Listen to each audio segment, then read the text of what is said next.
खुदा के लिए जोरदार क्लैपिंग करेंगे और खुदा के कलाम के वसीला से हम सब की खताएं और गुनाह मिटाए जाएं और खुदा के नाम को जलाल मिले।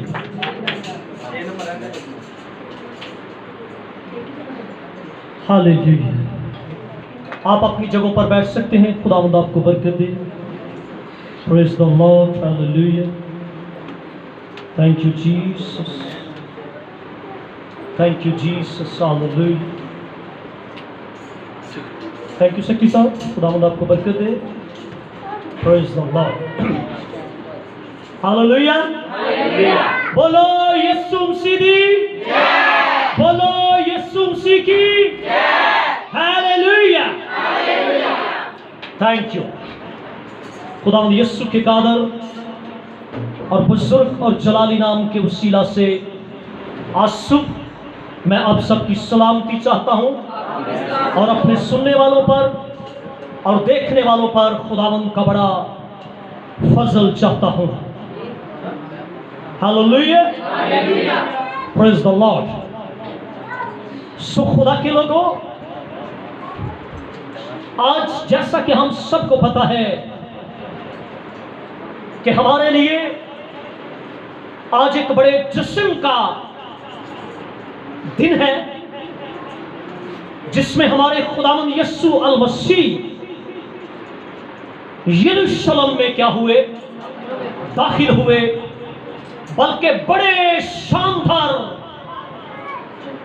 तौर से उनका क्या किया गया, इस्तकबाल किया गया। हम खुदावंद की तारीफ और तमजीद करते हैं उसके जलाल के लिए। लेकिन जब से दुनिया में खजूरों के त्योहार को मनाया जा रहा है, मुख्तलिफ तरीकों से, मुख्तलिफ तरह से हम अपने चर्चिस को, अपनी गलियों को डेकोरेट करते हैं खजूरों के साथ। यहां तक कि मैंने एक दो बार किसी चैनल के ऊपर यह देखा कि बकायदा गधे के बच्चे को लेकर उस पर किसी को यीशु मसीह की तरह क्या किया गया, बैठाया गया और उसका क्या किया गया है। लेकिन खुदा के लोगों, अच्छी बात है हम खजूर की डालियां हाथों में लेकर, अच्छे लिबास पहनकर या खूबसूरत बनकर खुदा के घर में आए। लेकिन आज मैं जिस तरफ आपकी तवज्जो लेकर आना चाहता हूं वो खजूरों का त्योहार क्या हम हकीकी तौर पर कलाम मुकद्दस के मुताबिक मना रहे हैं या महज एक हॉलीडे की तरह या एक ईद की तरह या महज रस्मी तौर पर हम इस दिन को क्या कर रहे हैं, मना रहे हैं। आज हम बाइबल से देखेंगे कि जिस तरह रवा है उस तरह हमें मनाने की क्या है, जरूरत है। और मैं थोड़े वक्त के लिए खजूर की डाली पर यकीनन इस बात को डीपली बयान करने की कोशिश करूंगा कि ये यीशु मसीह के लिए ही क्यों लहराई गई और यीशु मसीह के आगे इनको बिछाया गया और वो लोग जो वहां पर मौजूद थे और रसूल जो यीशु मसीह के साथ थे उन्होंने खजूर की डालियों को अपने हाथों में लहराया। इसके पीछे कोई महज लॉजिक नहीं था बल्कि एक बहुत बड़ी खुदा की खूबसूरत वजह थी जो बायस से बरकत थी कि मुकद्दस लेकर अपने हाथों में यीशु मसीह का खजूर की डालियों के साथ क्या करें, इस्तेमाल करें। यह महज कोई अतफाकिया बात नहीं है, यह महज कोई अतफाक की बात नहीं थी कि यीशु मसीह जब यरूशलेम में दाखिल हुए तो उनके लिए खजूर की डालियों को क्या किया गया, लहराया गया। हालेलुया। आए मेरे साथ कलाम मुकद्दस को खोले, मुकद्दस मत्ती रसूल की अंजील उसका 21 बाब उसकी पहली आयत से लेकर हम कलाम मुकद्दस को 9 आयत तक तलावत करेंगे। मुकद्दस मत्ती रसूल की इंजील उसका 21 बाब उसकी पहली आयत से लेकर 9 आयत तक हम कलाम मुकद्दस को तलावत करेंगे और मोशर साहब तलावत करने में हमारी रहनुमाई करेंगे।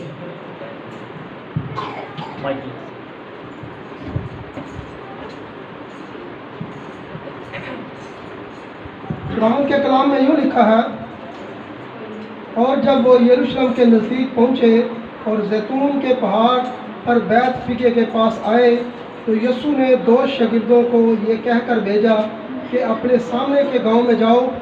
वहां पहुंचते ही एक गदही बंधी हुई और उसके साथ बच्चा पाओगे। उन्हें खोल कर मेरे पास ले आओ, और अगर कोई तुमसे कुछ कहे तो कहना कि खुदावंद को इनकी ज़रूरत है, वो फिलफौर उन्हें भेज देगा। ये इसलिए हुआ कि जो नबी की मार्फत कहा गया था वो पूरा हो गया होगा। सिय्योन की बेटी से कहो कि देख तेरा बादशाह तेरे पास आता है, वो हलीम है और गधे पर सवार है, बल्कि लादू के बच्चे पर।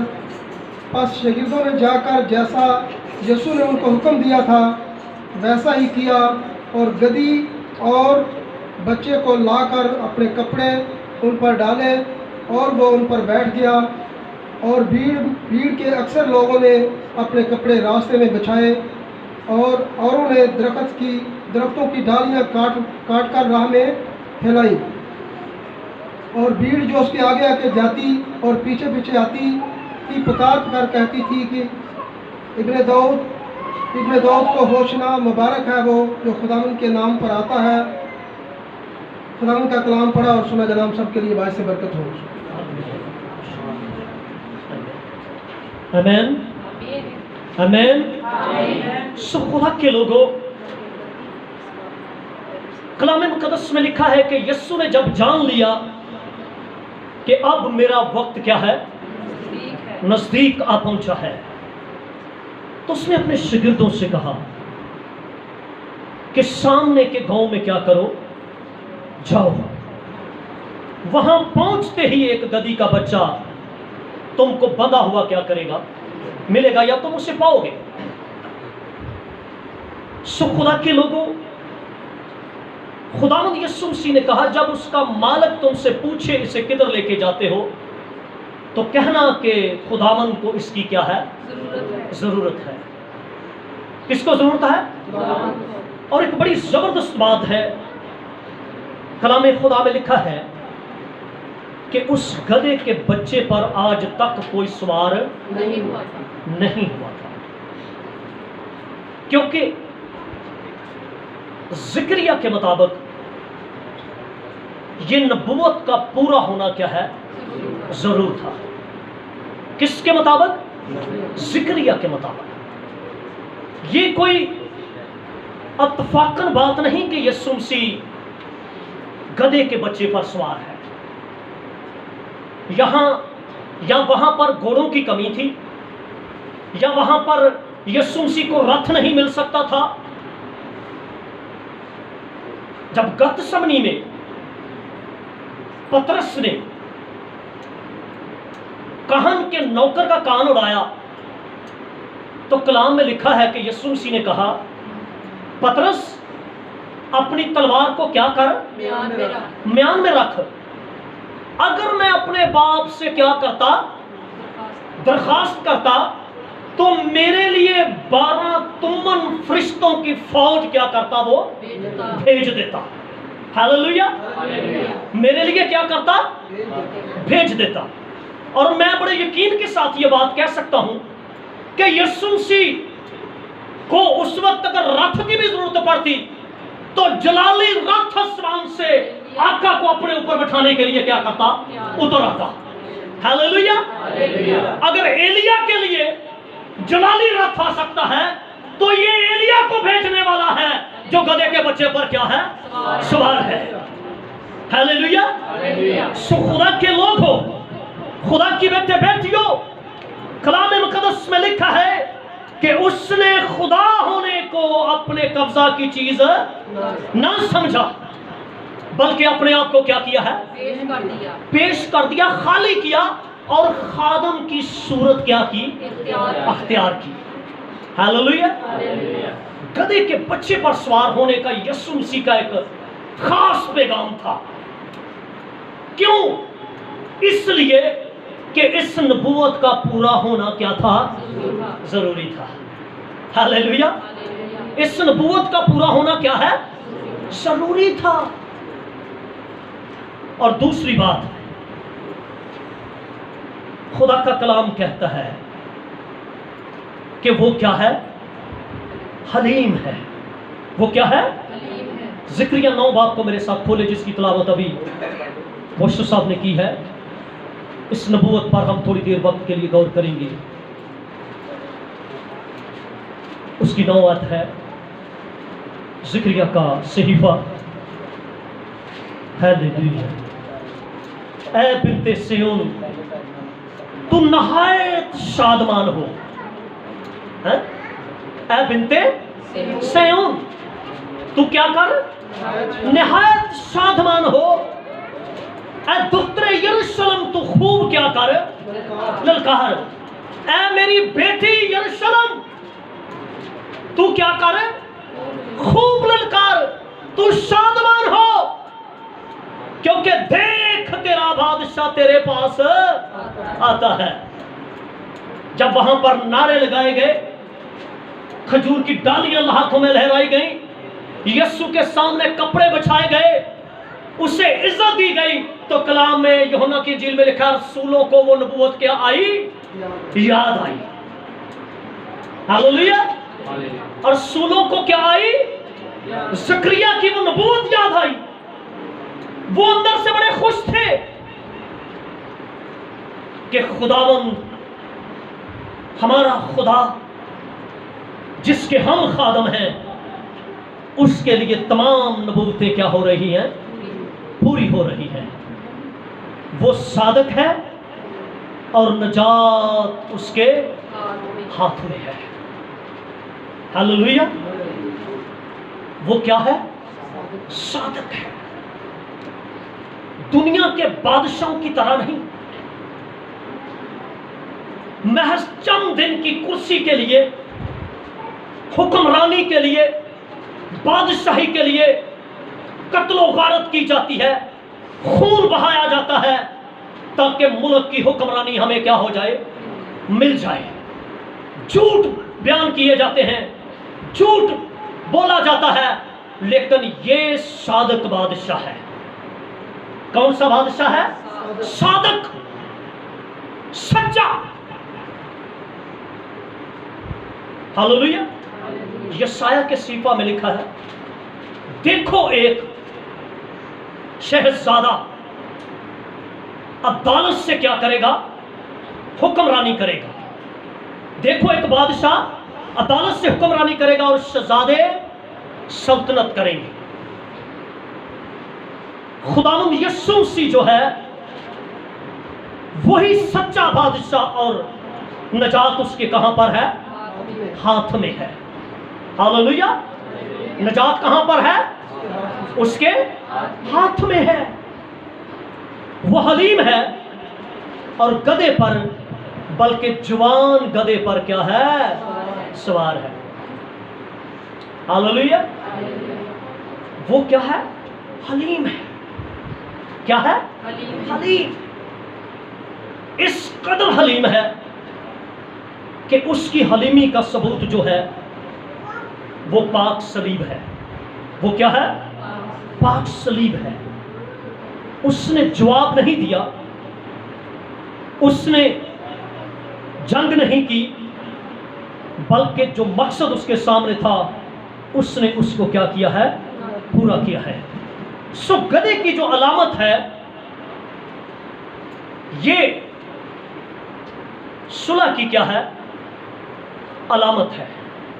किसकी अलामत है? सुलह की अलामत है। हिस्ट्री के मुताबिक पुराने बादशाह जो थे, वो जब किसी मुल्क से जंग करनी होती थी तो अपने काजी को घोड़े पर भेजते और उसके हाथ में क्या देते थे? तलवार देते थे। उसके हाथ में क्या देते थे? तलवार देते थे। लेकिन अगर उस बादशाह के साथ उसने सुलह करनी होती थी और राजीनामा करना होता था, तो वो अपने काजी को किस पर भेजता था?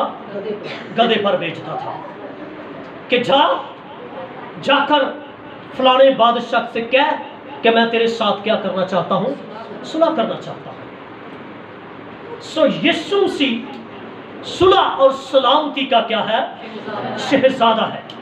गधे पर सवारी होने की अलामत यह थी कि यीशु मसीह सुलह और सलामती का क्या है? शहजादा है। और वो हलीम है। वो क्या है? हलीम है। गधा एक ऐसा जानवर है जिस पर आप जितना चाहे बोझ क्या कर दें, डाल दें, ये आपको गिराएगा नहीं, ये आपको मारेगा नहीं। लेकिन घोड़ा जो है, इसके साथ अगर आप ज्यादती करेंगे तो ये यकीनन आपको क्या करेगा? मारेगा, आपको गिराएगा। सो वो बोझ जो मेरा और आपका था, यीशु मसीह क्या थे? उठाने को थे।